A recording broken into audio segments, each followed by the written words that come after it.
Hi friends, ನಾನಿವತ್ತು night ಊಟಕ್ಕೆ ರಸಮ್ ಮಾಡ್ತಾಯಿದ್ದೀನಿ. ಹೇಗೆ ಮಾಡೋದು ಅಂತ ತೋರಿಸ್ಕೊಡ್ತೀನಿ ನೋಡಿ. ಇದು ತುಂಬಾ ಸುಲಭ ಮಾಡೋದು, ರುಚಿ ಅಂತೂ ತುಂಬ ಚೆನ್ನಾಗಿರುತ್ತೆ. ನಾನಿಲ್ಲಿ ಒಂದು ಸ್ಪೂನಷ್ಟು ಮೆಣಸನ್ನು ತೊಗೊಂಡಿದ್ದೀನಿ. ಮೆಣಸು ಮತ್ತು ಒಂದು ಸ್ಪೂನಷ್ಟು ಜೀರಿಗೆ ತೊಗೊಂಡು ಅದು ನೀಟಾಗಿ ಹುರ್ಕೊಂಡು ಮೀಡಿಯಮ್ ಫ್ಲೇಮಲ್ಲಿ ಚೆನ್ನಾಗಿ ಹುರ್ಕೊಬಿಟ್ಟು ಒಂದು ಚಿಕ್ಕ ಪ್ಲೇಟ್ಗೆ ಹಾಕ್ಕೊತಾ ಇದ್ದೀನಿ.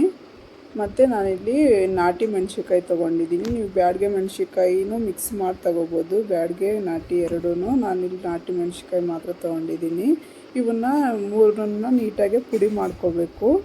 ಇದಕ್ಕೆ ಮಸಾಲೆ ನೋಡಿ, ನೀಟಾಗಿ ಪುಡಿ ಮಾಡಿ ಇವಾಗ ಒಗ್ಗರಣೆ ಮಾಡ್ಕೊತಾ ಇದ್ದೀನಿ.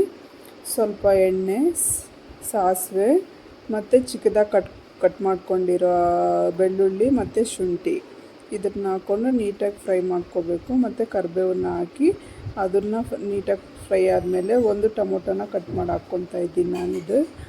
ಮತ್ತು ಸ್ವಲ್ಪ ಉಪ್ಪು ಹಾಕ್ಕೊಂಡು ಈ ಟೊಮೊಟೊ ಫುಲ್ ಸಾಫ್ಟ್ ಆಗಬೇಕು, ಅಲ್ಲಿಗಂಟ ನೀಟಾಗಿ ಹುರ್ಕೊಂಡು ಮತ್ತು ನಾವು ಪೌಡರ್ ಮಾಡಿಟ್ಕೊಂಡಿದ್ವಲ್ವ ಅದನ್ನು ಇವಾಗ ಹಾಕ್ಕೋಬೇಕು. ನೋಡಿ, ನಾನಿಲ್ಲಿ 1.5 ಸ್ಪೂನಷ್ಟು ಹಾಕ್ಕೊತಾ ಇದ್ದೀನಿ. ನಿಮ್ಗೆ ಖಾರ ಜಾಸ್ತಿ ಬೇಕಂದರೆ ಸ್ವಲ್ಪ ಜಾಸ್ತಿ ಹಾಕ್ಕೋಬೋದು. ಈ ರಸಮ್ ಅಂತೂ ತುಂಬ ಚೆನ್ನಾಗಿರುತ್ತೆ ನೋಡಿ. ಇವಾಗ ಈ ಪೌಡರ್ ಹಾಕಿ ನೀಟಾಗಿ ಮಿಕ್ಸ್ ಮಾಡಿ, ಹುಣಸೆ ಹಣ್ಣನ್ನು ಒಂದು ನಿಂಬೆಹಣ್ಣು ಗಾತ್ರದಷ್ಟು ಫಸ್ಟ್ ನೆನೆಸಿಟ್ಕೊಂಡಿರಬೇಕು.